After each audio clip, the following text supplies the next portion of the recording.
जय श्री ओम नमः सिद्धेभ्यः। ओम नमः सिद्धेभ्यः।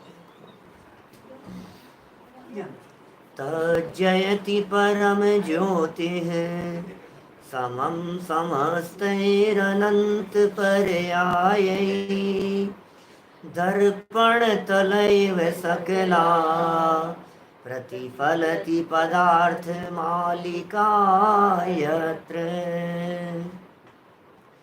परमागमस्य जीवं निषिद्ध जात्यन्ध सिन्दुर्विधानं सकल नय विलसितानां विरोधमथनं नमाम्यनेकान्तम् विरोधमथनं नमाम्यनेकान्तम्।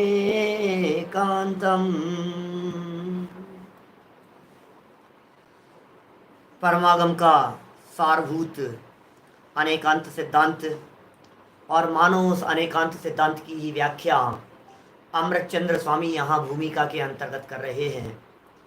वे बतला रहे हैं कि हे जीव, तेरे सारे कार्यों की सिद्धि एकमात्र निश्चय से ही होती है। ये चर्चा कल हम कर चुके थे। सर्व प्रयोजनों की सिद्धि कराने में यदि कोई समर्थ है तो उसका नाम है निश्चय नय। निश्चय से ही सारे प्रयोजनों की सिद्धि होती है, क्योंकि निश्चय भूतार्थ का नाम है, अभूतार्थ व्यवहार का नाम है। भूतार्थ माने प्रयोजन की सिद्धि करने वाला, उसे कहते हैं भूतार्थ। और अभूतार्थ जिससे प्रयोजन न सधे उसका नाम है अभूतार्थ। उससे प्रयोजन की सिद्धि नहीं होती।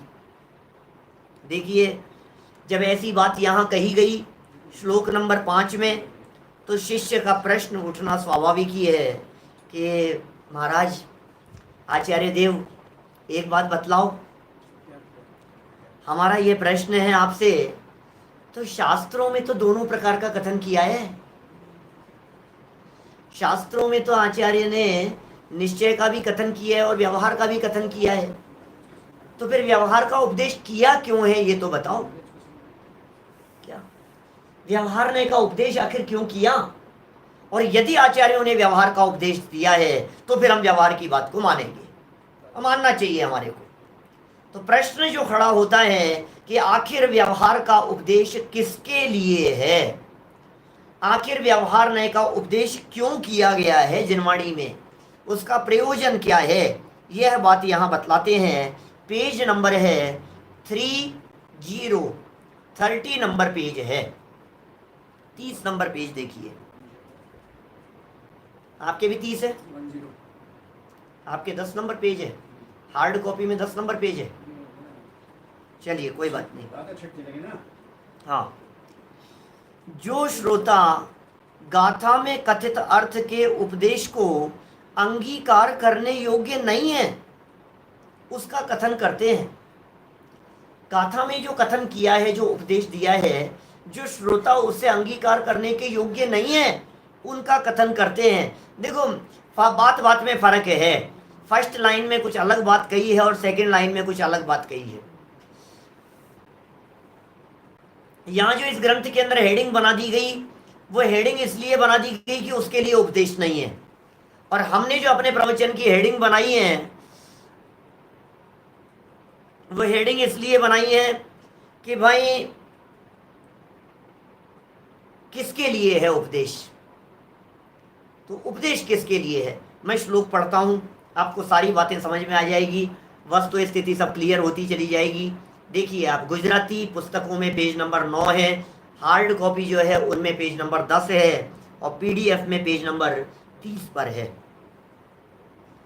अबुधस्य बोधनार्थम मुनीश्वरः देशयन्त्यभूतार्थम व्यवहारमेव केवलं भयति यस्तस्य देशना नास्ति। अबुधस्य, बुध, बुध जानते हैं बुध क्या होता है?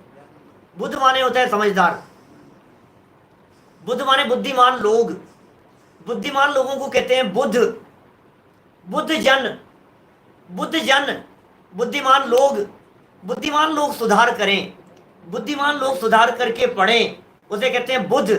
अबुधस्य, अबुधस्य मतलब जो समझदार नहीं है वो। अबुधस्य मतलब अज्ञानी, अबुधस्य मतलब ना समझ लोग, अबुधस्य मतलब जिन्हें निश्चय का ज्ञान नहीं है वे लोग। अबुध उनका बोधनार्थम, जिनमें बुद्धि कम थी उनको बोध कराने के लिए, जो समझते कम थे उनको समझाने के लिए, जो पढ़े लिखे नहीं थे उनको पढ़ाने के लिए। समझ में आ रही है? व्यवहार का उपदेश क्यों दिया जा रहा है उसका जवाब दे रहे हैं आचार्य देव कि जिन्होंने आज तक नहीं पढ़ी थी ना बात, उनको समझाने के लिए कर रहे हैं भाई व्यवहार का उपदेश। हम खामे नहीं कर रहे हैं, शास्त्रों में किया है, आगम में किया है, हमारे जनवाणी में किया है, सारी पूजाएं व्यवहार की शैली में लिखी गई है, सारे के सारे प्रथमानुयोग के ग्रंथ व्यवहार की शैली में लिखे गए हैं। अभी समझाएंगे हम आपको, धीरे धीरे पूरी बात समझ में आएगी। मुनीश्वराः, मुनीश्वराः देशयन्ति भूतार्थम व्यवहारमेव केवलम वैति यस्तस्य देशना नास्ति, उसके लिए देशना नहीं है। जो व्यक्ति व्यवहार में ही अटक करके रह गया उसके लिए उपदेश ही नहीं है। गलत है, व्यक्ति गलत काम कर रहा है, हमने इसके लिए थोड़ी ना दिया था, यही अटक करके रह गया। हालात पता है किस तरह के हैं? हालात इस तरह के हैं, इस व्यवहाराभासी जीव के, व्यवहार में अटकने वाले जीव के हालात कुछ इस प्रकार के नजर आते हैं कि समव शरण में जो पहले की 7 भूमियां लगा दी गई, क्या वे 7 भूमियां इसलिए थी कि तू इनको देखता हुआ आगे बढ़ कि इनमें सुख नहीं है। जो व्यक्ति उसी में अटक गया, बोले कहते हैं यस्तस्य देशना नास्ति, उसके लिए थोड़ी न था ये, अटकने के लिए थोड़ी न है, अटकाने के लिए थोड़ी न है। ये व्यवहार न अटकने का स्थान नहीं है, जो अटक जावे उनका निषेध करते हैं। देखिए अन्वयार्थ पढ़ता हूं। मुनीश्वराः ग्रंथकर्ता आचार्य, ग्रंथकर्ता आचार्य कौन कह रहा है? ये ग्रंथ तो खुद लिख रहे हैं, ग्रंथ तो खुद लिख रहे हैं अमृत चंद्राचार्य देव। तो कह रहे हैं नहीं नहीं, मैं तो जो लिख रहा हूं मैं लिखते समय ये कह रहा हूं कि ग्रंथकर्ता आचार्यों ने लिखा है। माने अमृत चंद्राचार्य अपने पूर्वाचार्यों के संबंध में कह रहे हैं। अबुधस्य, अबुधस्य माने अज्ञानी जीवों को बोधनार्थम ज्ञान उत्पन्न करने के लिए, ठीक है। ग्रंथकर्ता आचार्य अज्ञानी जीवों को ज्ञान उत्पन्न करने के लिए अभूतार्थम व्यवहार नय का देशयंती उपदेश करते हैं। देशयंती माने देशना देते हैं, उपदेश करते हैं। और यह माने जो जीव, केवलम माने केवल, व्यवहारम एव व्यवहारने को ही अवैति जानता है, जो व्यवहारने को ही जानता है। तस्य माने उसको, उस मिथ्या दृष्टि जीव के लिए देशना नास्ति उपदेश नहीं है। ओहो भाई साहब, ये सारी चर्चा किन के लिए की गई थी? अज्ञानी समझ करके हमने तुम्हारे को व्यवहार की बात बतलाई, लेकिन इसका अर्थ ये नहीं कि तुम वही समझने लग जाओ। देखो ये बहुत प्रसिद्ध कथन है कि भाषा अज्ञानी की होती है और भाव ज्ञानी के होते हैं। नोट कर सकते हो आप, शायद हो सकता है दादा का वाक्य हो। भाषा अज्ञानी की होती है, भाव ज्ञानी के होते हैं। नहीं मालूम कैसा करते हैं? अरे बेटा जा मम्मी को बुला ला, जा दादी को बुला के लाना, बेटा इधर इधर सुन, दादी को बुला के ला। अब देखो भाषा किसकी है? जो बोल रहा है वो अपनी दादी को बुलाने के लिए नहीं कह रहा है। क्या वो जो बालक है ना, भाषा तो बालकों की बोल रहा है, दादी को बुला ला, नानी को बुला ला। बच्चा पलट करके कभी ये नहीं पूछता कि पिताजी आपकी दादी तो को बुलाऊं कि मेरी दादी को? आपकी दादी तो परलोक चले गई, तो मेरी दादी को बुलाना है। और मान लो कदाचित दोनों जिंदा हो, पिताजी की दादी भी जिंदा है और बालक की दादी भी जिंदा है, तो वो पूछता है ऐसा किसकी दादी को बुलाना है? नहीं, भाव ज्ञानी का भाव क्या है वो समझाना, बुलाना किसको चाहते हैं? बच्चे की दादी को बुलाना चाहते हैं। और भाषा किसकी बोल रहे हैं? जा दादी को बुला ला। तो दादी को बुला ला, ये जो भाषा का प्रयोग किया गया है ये बच्चे की भाषा में बोला है। आपको यदि अपनी वाइफ को बुलाना होता है तो बच्चे को कहते हो जा मम्मी को बुला ला। भाव तो है वाइफ को बुलाने का और भाषा है मम्मी को बुलाना। समझ में आ रही है बात? तो ज्ञानियों के भाव जो होते हैं वो ज्ञानी का होता है और भाषा जो होती है वो अज्ञानी की होती है। व्यवहार नहीं की भाषा है, व्यवहार नहीं की भाषा देखकर व्यवहारी मत बन जाना। जो व्यक्ति इस व्यवहार नहीं की भाषा का प्रयोग करने मात्र से व्यवहारी बन गया हो, कहते हैं भाई तेरे लिए उपदेश नहीं है, तू ज्यादा होशियार हो गया है, ये बातें तेरे लिए नहीं है। देखिए टीका पढ़ते हैं अपन लोग, यहाँ बहुत मार्मिक प्रकरण है टीका के, पेज नंबर है 30। नहीं, अवैती मतलब जानता है क्या? अवैती मतलब जानता है, उसको मिथ्या दृष्टि जीव के लिए देशना नहीं है। देखिए टीका का चरण श्लोक का, मुनीश्वरा अभुधस्य बोधनार्थम अभूतार्थम देशयन्ति। क्या? मुनीश्वरा अभुधस्य बोधनार्थम अभूतार्थम देशयन्ति। मुनीश्वर, मुनीश्वर कौन पता है?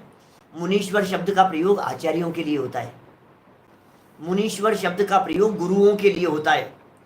और मुनिनाथ कहे हैं, मुनिनाथ, मुनीश्वर, मुनिनाथ कहो या मुनीश्वर कहो शब्द तो एक ही है। मुनि ईश्वर और मुनिनाथ आचार्यों के लिए प्रयोग किया जाता है। कभी ऐसे शब्दों का प्रयोग गणधरों के लिए किया जाता है, कभी इन शब्दों का प्रयोग तीर्थंकरों के लिए किया जाता है। मुनिनाथ कह रहे हैं, तीर्थंकर कह रहे हैं, परमात्मा कह रहे हैं। क्या कह रहे हैं? अर्थात आचार्य अज्ञानी जीवों को ज्ञान उत्पन्न करने के लिए अभूतार्थ ऐसा जो व्यवहार न है उसका उपदेश देते हैं। ना समझ लोगों को समझाने के लिए व्यवहार का उपदेश है। प्रश्न किया था ना, व्यवहार का उपदेश किसके लिए है? अपने प्रवचन का हेडिंग क्या है? व्यवहार का उपदेश किसके लिए? व्यवहार का उपदेश क्यों? व्यवहार का उपदेश कैसे? किस लिए व्यवहार का उपदेश दिया गया?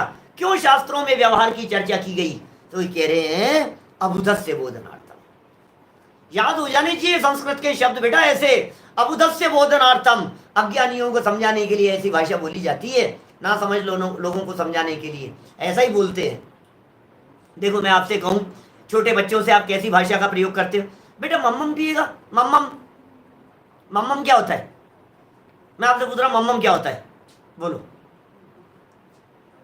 छोटे बच्चों से आप ऐसे ऐसे बोलते हो। आप जो साल भर का बच्चा है, मान लो 1 साल की जिस बच्चे की उम्र है, उस बच्चे को कोई भी चीज दिखाते हो, बताते हो, तो आप अपनी भाषा में नहीं बोलते हो। चिड़िया चिड़िया दिखानी है उसको, देख चिड़िया, देख चिया चिया, देख चिड़िया चिया। आप क्या दिखा रहे हो उसको? उस बच्चे की भाषा में। कबूतर को बोलते कबू, कबू कबू कबू कबूतर। क्या माने? पानी नहीं बोलोगे आप उसको, वाटर नहीं बोलोगे आप उसको, स्पष्ट शब्दों में नहीं बात करोगे। हाँ बेटा मम्मम पी ले, मम्मम मम्मम मम्मम मम्मम। क्या होता है मम्मम? मैं आपसे पूछ रहा हूँ मम्मम क्या होता है? क्या कुछ बच्चे की भाषा में, तुतलाती हुई भाषा में, जो बच्चा जैसा तुतलाता हुआ बोलता है, उस भाषा में बड़े बड़े लोग उससे बात करते हुए देखे जाते हैं। कहने का मतलब ये है, जो जैसा होता है उससे उस भाषा में बात की जाती है।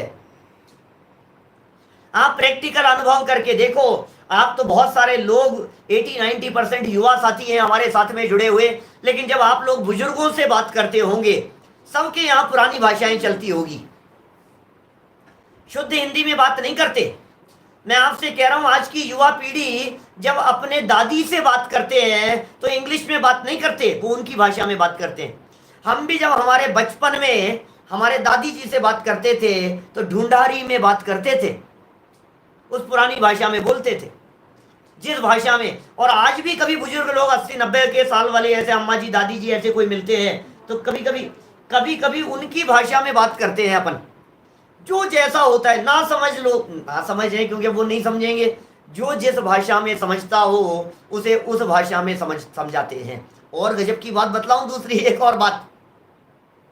राजा महाराजा लोग होते हैं ना, किसी को शिक्षा देनी होती है तो क्या करते हैं, बोले जिसको शिक्षा दी जानी है उसको उसकी भाषा में समझाते हैं। जो प्यार की भाषा समझता है उसे प्यार की भाषा में समझाते हैं। जो डांट की भाषा समझता है उसे डांट की भाषा में समझाते हैं। और जो लात घूसों की भाषा समझता है उसे लात घूसे से समझाते हैं। बोले कितना स्पष्ट है। अरे भाई आगे आएगी वो बात, मुझे पता है, आप पहले से पढ़ के बैठे हो क्या। आगे जब आएगी तो पढ़ूंगा ना उसको, मलेच्ची को मलेच्ची की भाषा की बात। क्यों इतनी आकुलता क्यों होती है जल्दी जल्दी आपको ऐसे बोलने की। देखो क्या कह रहे हैं, जो जैसी भाषा वाला हो, जिसकी जैसी भावना हो, जो जैसी बुद्धि वाला हो, जो जैसी योग्यता वाला हो, ना समझ मूर्ख लोगों को लात घूंसों से समझाते हैं। जो वो भी कहता है, मिनिस्टर ये कहता है, समझ लो आप, पुलिस के बड़े बड़े अधिकारी ये कहते हैं, इनको समझाओ थोड़ा सा इनको समझाओ। समझाने का मतलब क्या है, वो पुलिस वाले ले जाते हैं, उसको खूब ठोकते हैं। अरे भाई साहब, अरे साहब क्या करें, हमने बहुत समझाया फिर भी बोलता नहीं है। तो तुमने समझाना मतलब क्या है वहां, कि वो पिटाई की भाषा समझता है अपराधी व्यक्ति, वो प्यार की भाषा नहीं समझता। उससे प्यार से पूछो तो वो यही कहता है, नहीं नहीं साहब मुझे कुछ नहीं मालूम, मैंने कुछ नहीं किया साहब, नहीं नहीं कुछ नहीं किया है। फिर जब खींच खींच के चांटे पड़ते हैं और जब पिटाई होती है, ठुकाई होती है, तो फिर उसकी भाषा निकलती है। तो भाई तू प्यार से बोल रहे थे तभी बोल देता। यहां जो बात समझाना चाह रहे हैं आचार्य देव, ये कह रहे हैं जो जैसा है उसे उस भाषा में समझाया जाता है। ये बात हुई यहां। देखिए आगे, अनादि का अज्ञानी जीव, 30 नंबर पेज का लास्ट पैराग्राफ है। अनादि का अज्ञानी जीव व्यवहार नय के उपदेश बिना समझ नहीं सकता। अब उसकी बेचारे की आदत ही इसी तरह की पड़ी हुई है। सब्जी वाले अलग भाषा में समझते हैं, गांव वाले अलग भाषा में समझते हैं, किसान लोग अलग भाषा में समझते हैं। आपको पता है फॉर्म वॉर्म भी जो भरवाए जाते हैं ना, वो सब उनको उस भाषा में समझाए जाते हैं। हिंदी की भाषा में उनको समझाने वाले जो गांव के लोगों को जो फॉर्म भराने वाले हैं वो उस भाषा में समझाते हैं, नहीं तो नहीं समझ पाएंगे। हम दक्षिण भारत में चले जाएं तो उनसे संपर्क कैसे बनाएंगे, बोले जो जिस भाषा में समझता हो उसे उस भाषा में समझाओ। सुनो एक और बात कह रहा हूं, भाषा का अर्थ अकेला जबान नहीं है, इशारों की भी भाषा होती है। इशारों इशारों में समझा दिया जाता है, हम उसको समझा देते हैं ऐसा प्लीज। अब वो भाषा नहीं समझ रहा है लेकिन ये सब समझ रहा है कि इसको पानी पीना है। बॉडी लैंग्वेज वो भी लैंग्वेज कहलाती है, वो भी भाषा है। तो बॉडी लैंग्वेज किस प्रकार की है, किसी भी व्यक्ति की बॉडी लैंग्वेज को देख करके भी इस बात का अंदाजा लगा लिया जाता है यह व्यक्ति कितना समझ रहा है, यह व्यक्ति कितना समझ पाएगा, कितनी बात इसके दिलो दिमाग के ऊपर से निकल जाएगी, ये बात समझ में आ जाती है ये बॉडी लैंग्वेज से। जब कोई व्यक्ति बैठा हुआ होता है ना, और ऐसे बैठा हुआ होता है, कोई इस तरह से बैठा हुआ होता है, किसी के पैर पसरे हुए होते हैं, टेबल, बहुत सुमत प्रकाश जी भाई साहब तो बहुत पकड़ते हैं इन सब बातों को। कोई व्यक्ति सामने बैठा हुआ व्यक्ति ऐसे टेक करके नहीं बैठेगा। जिनवाणी सुन रहे हैं हम, सावधान होकर के बैठो आप। भाई साहब ये माँ है आपकी, बहुमान करो इस जिनवाणी माँ का। ये जिनवाणी माँ से डायरेक्ट बात करने का हमारे को मौका मिल गया है, ये अवसर मिल गया है हमारे को जिनवाणी माँ के साथ में बात करने का। क्या कह रहे हैं, अनादि का अज्ञानी जीव, अनादि काल से अज्ञानी है। ज्ञानी कौन होता है, सम्यक दृष्टि ज्ञानी होता है। पढ़े लिखे व्यक्ति को ज्ञानी नहीं कहते हैं, पढ़े लिखे की ज्ञानी की बात नहीं है। अभी शिखर जी में जो पंचवर्षीय शिविर था उसमें एक संगोष्ठी में, शाम को तो प्रवचन रोजाना चलते ही थे मेरे, संगोष्ठी में समय सार पर संगोष्ठी थी और मेरा एक विषय था ज्ञानी और अज्ञानी। शायद मैंने वो उद्बोधन इस पे यूट्यूब पे डाला है, 9-10 मिनट का है। ज्ञानी और अज्ञानी, कौन ज्ञानी है और कौन अज्ञानी है, और मैंने बहुत तरह के विभाजन करके बतलाए। तो एक इंजीनियर पढ़े लिखों को ज्ञानी कहते हैं, एक जिसको जिस फील्ड का ज्ञान है उसे ज्ञानी कहते हैं, दूसरे फील्ड का व्यक्ति उसके लिए अज्ञानी हो जाता है। बोलो, मेडिकल के फील्ड में हम अज्ञानी हैं, और समय सार और शास्त्रों के फील्ड में कोई व्यक्ति हमारे को ज्ञानी कह सकता है। हम ज्ञानी नहीं कह रहे हैं अपने आप को, क्योंकि हम जानते हैं ज्ञानी शब्द का प्रयोग हमारे यहाँ जिनवाणी में सम्यक दृष्टियों के अर्थ में भी किया जाता है। अरे कहीं कहीं तो ज्ञानी शब्द का प्रयोग केवल ज्ञानियों के अर्थ में है, बाकी सब अज्ञानी है। केवल ज्ञानी ही ज्ञानी है, बाकी सब अज्ञानी है, छद्मस्त है, अज्ञानी है। ऐसे ऐसे तक प्रयोग मिलते हैं। मैं आपको क्या बतलाऊं, हमारे यहाँ शास्त्रों में जिनवाणी में कि हमारे अरहंत भगवान या तीर्थंकर बनने वाले जीव दीक्षा लेने के बाद में मौन धारण कर लेते हैं, बोलते नहीं है। तीर्थंकर बनने वाले हैं वे जीव, जो जीव तीर्थंकर बनने वाले हैं, जिनका गर्भ कल्याणक मना चुके देवलोग, जन्म कल्याणक मना चुके, जिनका दीक्षा कल्याणक मनाया जा चुका है, ऐसे जीव गर्भ जन्म और दीक्षा कल्याणक जिनका मनाया जा चुका है, दीक्षा लेते ही वे तीर्थंकर बनने वाले जीव मौन हो गए जीवन भर के लिए, जीवन भर के लिए मौन। भगवान महावीर स्वामी को 12 वर्ष बाद केवल ज्ञान हुआ। 30 वर्ष की उम्र में दीक्षा ले ली थी, 42 वर्ष की उम्र में केवल ज्ञान हुआ, 12 वर्ष का अंतराल पड़ गया, वह 12 साल तक मौन धारण महावीर भगवान। ये तो छोड़ो, जब हम बात करते हैं आदिनाथ भगवान की, तो आपको जानकर के आश्चर्य होगा, आदिनाथ भगवान दीक्षा लेने के बाद 1000 वर्ष तक मौन बैठे रहे, ध्यान करते रहे, विहार करते रहे, ध्यान करते रहे, जो भी उनका जैसा चर्या थी, लेकिन मौन 1000 वर्ष तक। ये तीर्थंकर बनने वाले जीव जीवन पर्यंत के लिए मौन क्यों? पता है, एक साहित्यकार ने इस प्रकार की व्याख्या की। हमारे गुरु हमारे को न्याय पढ़ाते थे, एक अजैन विद्वान थे, न्याय पढ़ाते थे, न्याय शास्त्र एमए में, जैन दर्शन में, प्रोफेसर दयानंद जी भार्गव। वो पता है क्या बात कहते हैं? वो कहते हैं, सुनो, मैं जब सोचता हूं इसके बारे में तो मुझे लगता है कि आखिर वे क्यों नहीं बोले। बोले, जब तक केवल ज्ञान नहीं हुआ तब तक हमें ही पूरी बात का पता नहीं है, हम क्यों बताएं और क्यों बोले। समझ में आ रही है बात? अपूर्ण है ना, परिपूर्णता तो नहीं है ना। मौन ले लेते हैं, समझाने का विकल्प नहीं, वो उनकी विवक्षा है, समझाने का विकल्प नहीं आता है, बोलने का विकल्प नहीं आता है जिसको। और देखो फिर आप, ऐसा पुण्य बंधता है, ऐसी कर्म प्रकृतियां बंधती है उनके, कि केवल ज्ञान हो जाने के बाद स्वयमेव ही सर्वांग से वाणी निकलती है, स्वयमेव। अब कोई कहते हैं कि सिर्फ मुख चंद्र थे अमृत जरे, मुखार बिंद से वाणी गिरती है, मुख से निकलती है। वो कहते हैं होठ नहीं हिलते और ओंकारमयी वाणी मुख से निकल रही है, जैसा जो कथन समझ लेना आप। लेकिन बात क्या है, कौन ज्ञानी और कौन अज्ञानी? बोले, आत्मज्ञान ही ज्ञान है, शेष सभी अज्ञान। तो ज्ञानी कौन और अज्ञानी कौन? अभी ये जिस अज्ञानी की बात कर रहे हैं, ये अनादि से अज्ञानी की बात कर रहे हैं। ये जिस अज्ञानी की बात कर रहे हैं, वो मिथ्या दृष्टि अज्ञानी की बात कर रहे हैं।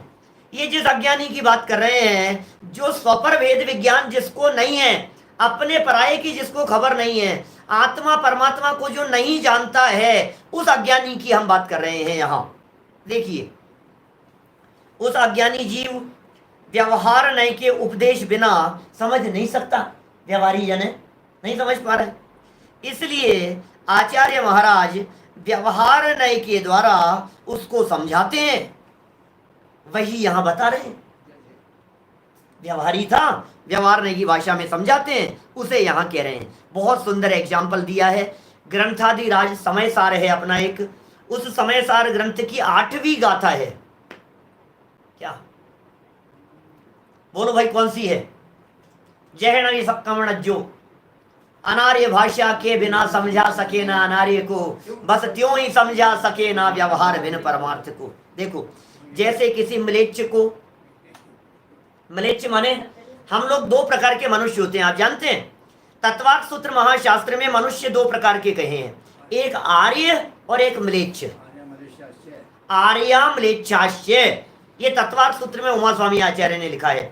हम लोग सब आर्य हैं, आर्य खंड के हैं ना हम लोग सब आर्य कहलाते हैं। और जो दूसरे हैं वे कहलाते हैं अनार्य, म्लेच्छ, उन्हें अनार्य कहते हैं। तो कोई म्लेच्छ व्यक्ति है और आर्य व्यक्ति, उसने स्वस्ति शब्द कहकर के आशीर्वाद दिया तो उसे उसके अर्थ का कुछ बोध नहीं हुआ, म्लेच्छ था, भाषा ही नहीं जानता था, और वह ब्राह्मण की तरफ ताकता रहा, टकटकी लगा के देखता रहा, ये पता नहीं क्या कह रहे। मुनिराज ने क्या कहा उसके लिए? स्वस्ति, स्वस्ति शब्द का प्रयोग किया।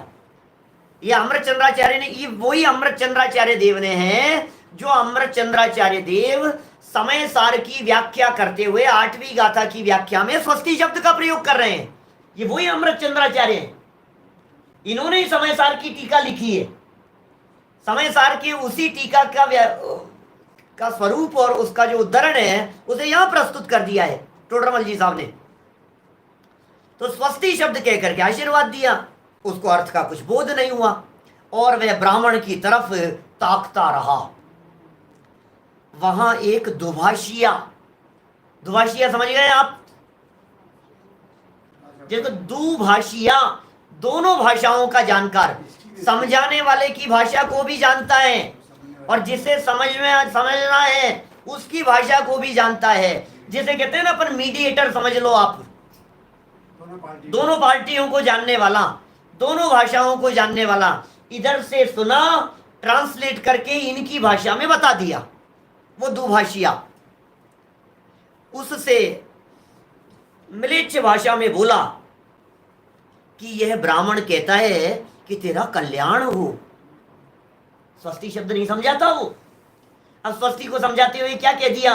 तेरा कल्याण हो, ऐसा कह रहे हैं ये।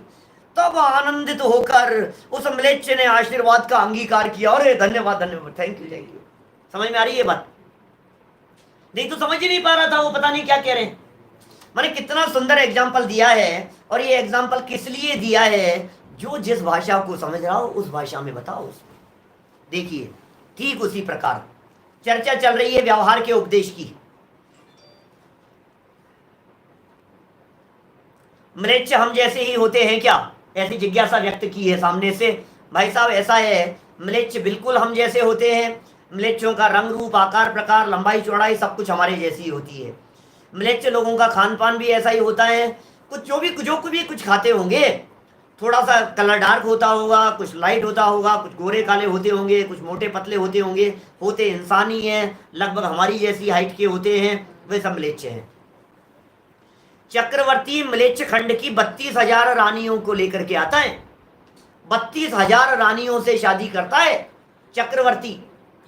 म्लेच्छ खंड से लेकर के आता है 32,000 की रानियां, और 32,000 रानियां आर्य खंड, यहाँ विजयार्ध पर्वत की श्रेणियों से आती है। हम आर्य खंड में हैं, 5 म्लेच्छ खंड हैं, वहां से चक्रवर्ती पत्नियां लेकर के आता है। तो यदि हमारे जैसे नहीं होंगे तो चक्रवर्ती किन से शादी करेगा? तो दिखते तो अपने ही जैसे हैं ना, हमारे ही जैसे होते हैं। अमेरिका वाले म्लेच्छ नहीं है भाई, है ना, अमेरिका वाले म्लेच्छ नहीं है। अमेरिका तो हम कितने 12-15 बार जाया है हम अमेरिका, वो कोई म्लेच्छ नहीं है कोई। हर साल जाते हैं महीने 2 महीने के लिए। सब लोगों के बीच में खूब मंदिर हैं, खूब स्वाध्याय होते हैं, कोई म्लेच्छ नहीं है। सब लोग साधर्मी लोग हैं। अमेरिका में, ऑस्ट्रेलिया में, लंदन में, अफ्रीका में, सब जगह पर, अलग कितने देशों में, सब जगह देखा है। सब जगह अपने ही जैसे लोग हैं, अपने ही जैसे कमाते हैं, अपने ही जैसे खाते हैं, अपने ही जैसे रहते हैं। कोई वैभव होगा, किसी के कम होगा, वो अलग मैटर है। म्लेच्छ भी इसी तरह के हैं। म्लेच्छों के यहाँ भी खेती बाड़ी होती है, म्लेच्छों के यहाँ भी खेती बाड़ी होती है, म्लेच्छों के यहाँ भी पेड़ पौधे उगते हैं, म्लेच्छों के यहाँ भी व्यापार करते हैं, बिजनेस करते हैं, काम दाम होते हैं, इस तरह के होते हैं। मांसाहार की प्रवृत्ति होती होगी, कुछ नॉनवेज खाते होंगे, कुछ धार्मिक वृत्ति के नहीं होते, थोड़ा सा ऐसा है, धार्मिक नहीं होते, ऐसा समझ लो आप। नियम नहीं है, सब तरह की प्रवृत्तियां हो सकती है, लेकिन कुल मिलाकर के इतना समझ लेना कि धार्मिक नहीं होते हैं म्लेच्छ जीव। म्लेच्छ जीव धार्मिक नहीं है, लेकिन वहां भी कदाचित सम्यक दर्शन शब्द का प्रयोग किया है म्लेच्छ खंड वाले जीवों के लिए भी। कदाचित कोई जीव सम्यक दर्शन प्राप्त कर लेवे तो कर लेवे, म्लेच्छ खंड में भी नारकी कर सकता है, चतुर्थ गुणस्थान की बात है। देखिए यहाँ अब उसको समझाया, म्लेच्छ को आनंदित हो गया, प्रसन्न हो गया, मजा आ गया उसको। स्वस्ति कह रहे तेरा कल्याण होगा, आशीर्वाद, उसको उसकी भाषा समझ में आ गई। अभी तक समझ रहा था कह क्या रहे हैं। कभी कभी ऐसा होता है ना नहीं समझने वाले लोगों को, जो भाषा नहीं समझते, उन लोगों को दूसरी भाषा के अंदर गालियां भी दे दी जाए ना मुस्कुरा करके, तो व्यक्ति थैंक यू कह करके जाता है, उसको क्या पता गालियां दे रहा था, ऐसा भी हो जाता है। देखिए ठीक इसी प्रकार आचार्य ने अज्ञानी जीव को आत्मा शब्द कहकर उपदेश दिया। आत्मा कहकर के, अब सुनना, देखो व्यवहारी जन को व्यवहार की भाषा में समझा रहे हैं, व्यवहार की इंपॉर्टेंस बतला रहे हैं। व्यवहार नहीं होता तो क्या होता, जरा कल्पना करके देखो आप। यदि व्यवहार नहीं होता तो किसी व्यक्ति को आत्मा समझाने के लिए जब हम आत्मा बोलते तो वो बेचारा नहीं समझ पाता, जाने कौन क्या होता है, आत्मा होता क्या है। तो फिर इन्होंने कहा सुनो, तब वह कुछ नहीं समझा जब आत्मा शब्द का तो, और आचार्य की तरफ देखता रह गया, ये आत्मा कह रहे हैं, आत्मा मतलब क्या है। तब निश्चय और व्यवहार के ज्ञाता दुभाषिया, निश्चय को भी जानते हैं और व्यवहार को भी जानते हैं, निश्चय और व्यवहार दोनों को जानने वाले दुभाषिया ऐसे आचार्य देव, उसने व्यवहार नहीं के द्वारा भेद उत्पन्न करके, गुण गुणी आदि भेद विवक्षा द्वारा उसे बताया कि जो ये जानने वाला है ना, देखने वाला है, जानने वाला है और आचरण करने वाला है पदार्थ है, वही आत्मा है। आत्मा क्या है बोलो, समझ में आ रही है बात। ये आत्मा देखने, जो देख कौन रहा है ये बता, तेरे को कैसे समझा रहे हैं, बोलो समझ में आएगी आत्मा। नहीं समझ में आ रही है बात। ये कौन है जो जान रहा है, ये कौन है जो बोल रहा है, ये कौन है जिसके दिमाग में बात समझ में आ रही है, वो कौन सी जगह है जिस जगह पर तुम्हारे को 10 साल पुरानी बात याद है, बताओ कहां पर है वो चीज। गुस्सा किसको आता है, आंखों को आता है कि हाथों को आता है।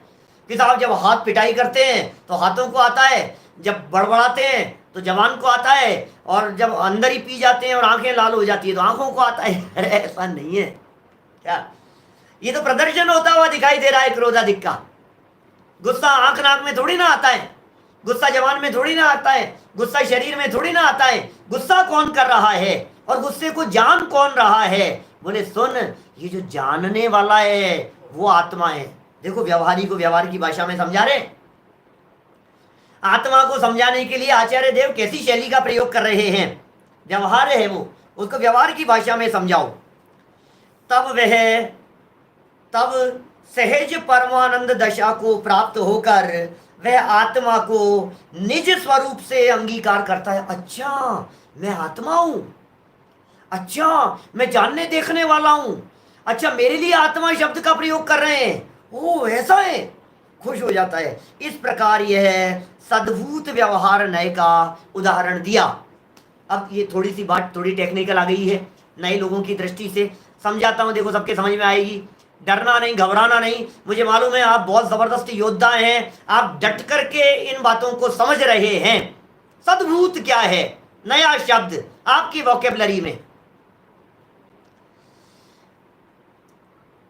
यहां प्रश्न मत करो, आपके जो टेलीग्राम ग्रुप है वहीं प्रश्न करना, मेरा उपयोग बार बार में जाता है, फिर उत्तर देने का भी मन होता है।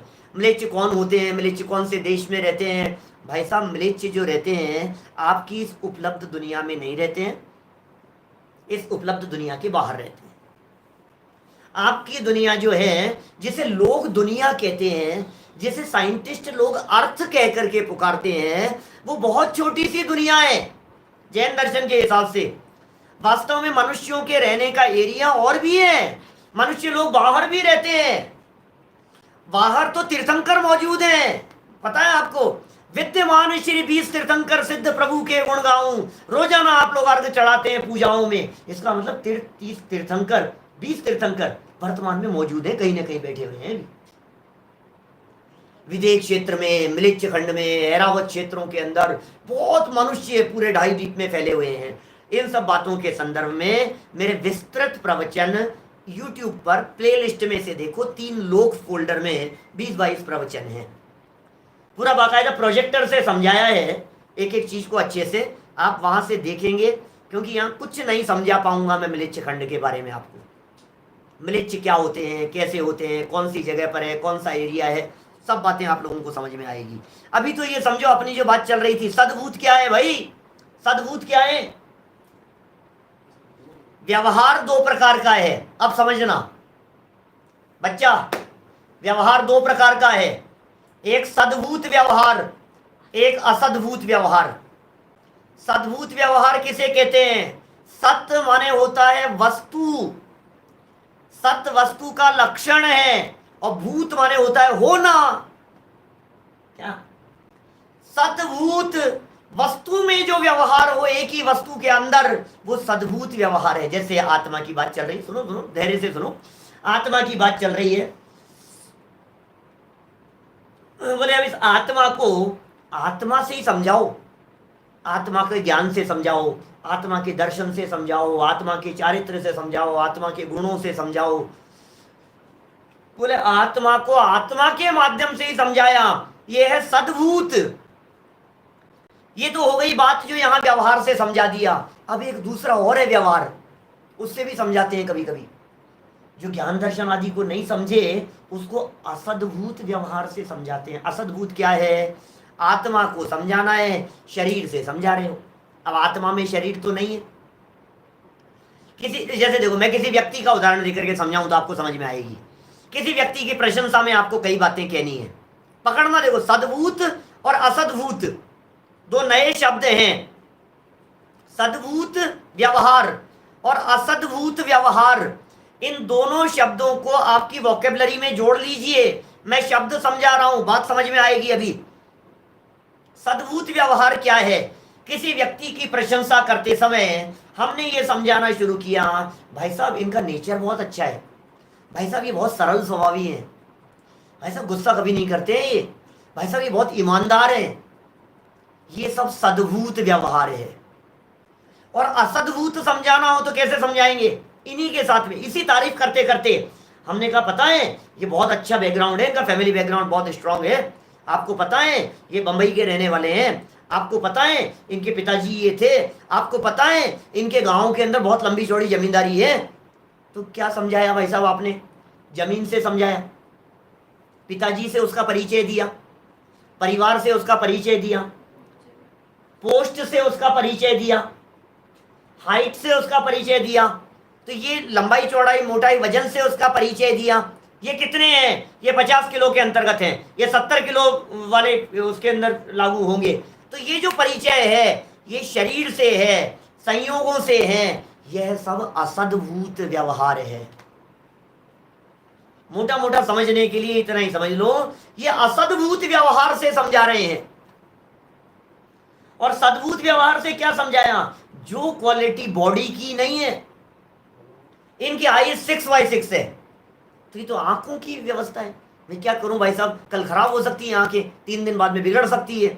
तो आंखों से नहीं पहचाना हमने उनका परिचय उनके स्वभाव से दिया, उनके गुणों से दिया, उनकी ईमानदारी से दिया, उनकी सच्चाई से दिया, उनकी नैतिकता से दिया। ये सब सद्भूत। मैंने व्यक्ति का उदाहरण देकर के आपको समझाया है। अब आत्मा में लगाओ, यहां तो शिष्य को आत्मा समझाना है, तो व्यवहार रह के प्रयोग क्यों कर रहे हैं भाई साहब? जब सारे प्रयोजनों की सिद्धि निश्चय से होती है। ये 5वें श्लोक में बात कह दी थी, पिछले श्लोक में कल हम आपके बीच में बात कर चुके थे। सारे प्रयोजनों की सिद्धि निश्चय से होती है, तो जिनवाणी में व्यवहार क्यों?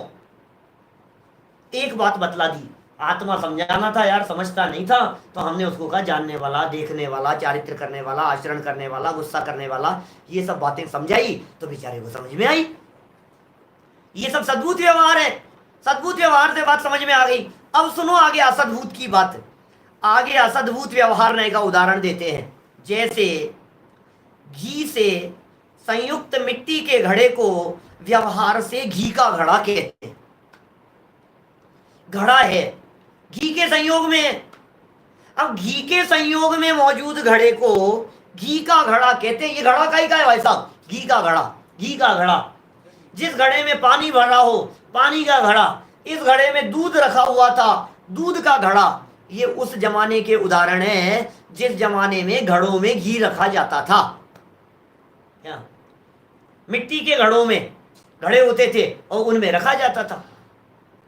देखिए, यहां कोई पुरुष जन्म से ही उसको घी का घड़ा जानता है। मार्मिक बात कहना चाह रहे हैं, थोड़ा ध्यान से समझना। यहां कोई पुरुष जन्म से ही उसको घी का घड़ा जानता है। जब कोई पुरुष घी का घड़ा कहकर उसे समझाता है तभी वह समझता है, और यदि उससे मिट्टी का घड़ा कहकर संबोधन किया जाए तो वह किसी दूसरे कोरे खाली घड़े को समझ बैठता है, घी के घड़े को नहीं। माने देखो, वो ये समझ रहा है बचपन से यही तो है घी का घड़ा, ये तो घी का घड़ा है। मिट्टी का घड़ा बोले ये खाली घड़ा है। ऐसे ही जब इस जीव को समझा रहे हैं, अभी नीचे देखना, निश्चय से विचार किया जाए तो घड़ा तो मिट्टी का ही है। देखो निश्चय क्या है, खरी बात क्या है, सच्चाई क्या है इसमें। सच्चाई तो यह है कि घड़ा तो मिट्टी का ही है, परंतु उसको समझाने के लिए घी का घड़ा, घृत का घड़ा कहकर ही संबोधित करना पड़ता है। मिट्टी के घड़े को भी घी का कहकर के संबोधित करना पड़ता है। उसी प्रकार, ये तो हो गया उदाहरण, उसी प्रकार यह चैतन्य स्वरूप आत्मा कर्म जनित पर्याय से संयुक्त है। माने आत्मा कर्मों के संयोग वाला है। उसे व्यवहारने से देव, मनुष्य इत्यादि नाम से कहते हैं। ये क्या है? चींटी है, अरे ये मच्छर है, ये चूहा है, ये बिल्ली है। समझ रहे क्यों कह रहे हो आप? हम मनुष्य हैं। तुम मनुष्य है, तुम मनुष्य हो कि तुम आत्मा हो? ये बताओ। हाँ, आत्मा है साहब हम तो फिर मनुष्य क्यों कह रहे हो? कि आत्मा होते हुए भी, जीव होते हुए भी उसे मनुष्य कहना ये व्यवहार का कथन है, व्यवहार से कहा जाता है। देखो, देव, मनुष्य इत्यादि स्वरूप ही जानता है वो व्यक्ति। अज्ञानी जीव अनादि से उस आत्मा को देव, मनुष्य इत्यादि स्वरूप ही जानता है। जब कोई उसे देव, मनुष्य वगैरह नाम से संबोधित करके समझाए तभी समझ पाता है। और यदि आत्मा का नाम चैतन्य स्वरूप कहे तो अन्य किसी परम ब्रह्म परमेश्वर को समझ बैठता है। आपके नहीं समझ में आई होगी, मैं समझाता हूं, सुनो जरा। बात ऐसी है, कोई यदि ये कहकर के पुकारे संजीव जी, तो पीछे मुड़ करके देखता है। हाँ, अरे बोलो बोलो बोलो। कितना प्रैक्टिकल है। जिस शरीर को हम अपना नाम समझते हैं उस नाम से पुकारने पर तो समझ रहा है कि ये तो मैं हूं। आत्मा शब्द संबोधन किया जाए तो कहता है जाने किसकी बात चल रही है, आत्मा की बात चल रही है, तो अपनी नहीं है। वैसा आत्मा को समझना, आत्मा आत्मा आत्मा, आत्मा की बातें ऐसे समझता है जैसे किसी और की बातें कर रहा हूं।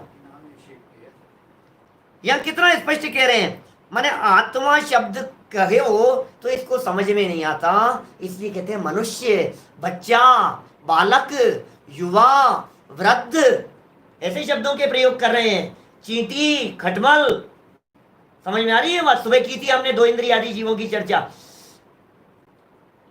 ये गाय है, ये एलिफेंट है, ये लायन है, ये जो बातें प्रयोग की गई है ये समझ में आती है आपको?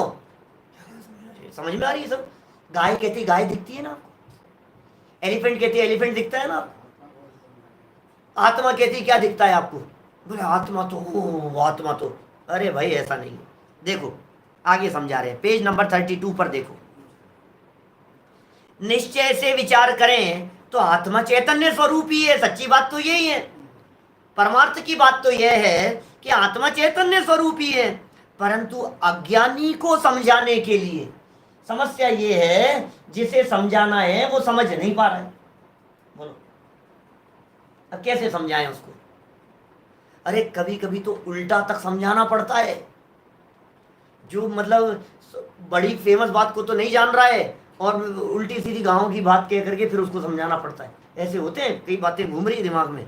देखो, परंतु अज्ञानी को समझाने के लिए आचार्य देव गति, जाति आदि के भेद द्वारा जीव का निरूपण करते हैं। ये सब असद्भुत व्यवहार से, यदि भाई साहब असद्भुत व्यवहार से नहीं समझाएंगे तो ये पंचेंद्रिय जीव है और ये 3 इंद्रिय जीव है, ये कैसे पहचानोगे आप? चींटी कितने इंद्रिय जीव है? खटमल कितने इंद्रिय जीव है? मच्छर कितने इंद्रिय जीव है? तितली कितने इंद्रिय जीव है? मकड़ी कितने इंद्रिय जीव है?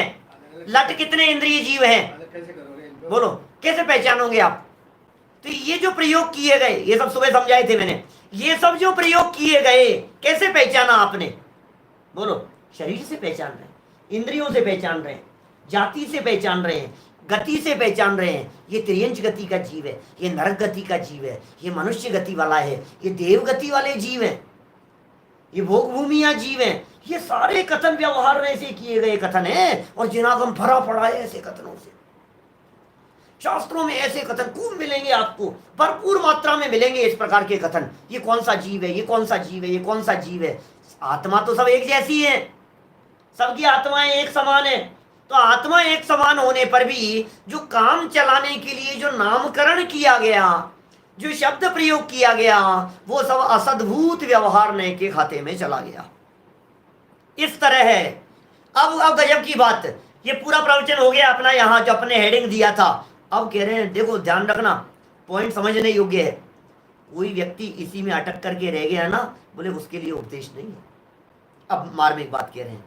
इस तरह अज्ञानी जीवों को ज्ञान उत्पन्न कराने के लिए आचार्य महाराज व्यवहार का उपदेश करते हैं। खत्म हो गया चैप्टर, इतनी बात खत्म हो गई। व्यवहार का उपदेश क्यों करते हैं? ज्ञान कराने के लिए कर रहे हैं। कभी गुण स्थानों से, कभी मारण स्थान से, कभी जीव समाज से, पर्याप्तियों से, प्राण से, बहुत तरह की व्याख्याएं हैं।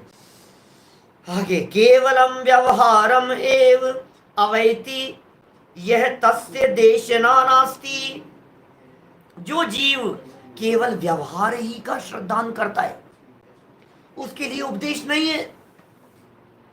तो व्यवहार में अटक करके रह गया है, इसके लिए थोड़ी ना व्यवहार ने कोई जोड़ा था साथ में, उसके लिए उपदेश नहीं है। निश्चय नहीं के श्रद्धान बिना केवल व्यवहार मार्ग में ही प्रवर्तन करने वाले मिथ्या दृष्टियों के लिए उपदेश देना निष्फल है, बेकार है। तो फिर साहब व्यवहार का उपदेश मत दो।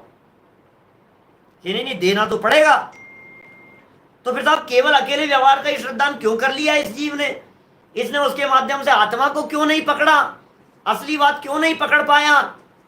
नीचे अगले 7 नंबर के श्लोक में एक बहुत सुंदर उदाहरण देकर शेर को समझाने के लिए बिलाव का उदाहरण देकर के बात कही है। अपन इस प्रकरण को बहुत अच्छे ढंग से कल ठीक 8 बजे रात्रि में प्रारंभ करेंगे।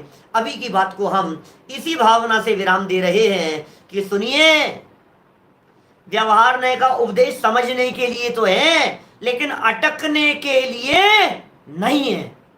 व्यवहार में अटक करके मत रह जाना। व्यवहार नय मार्ग हो सकता है, मंजिल नहीं है।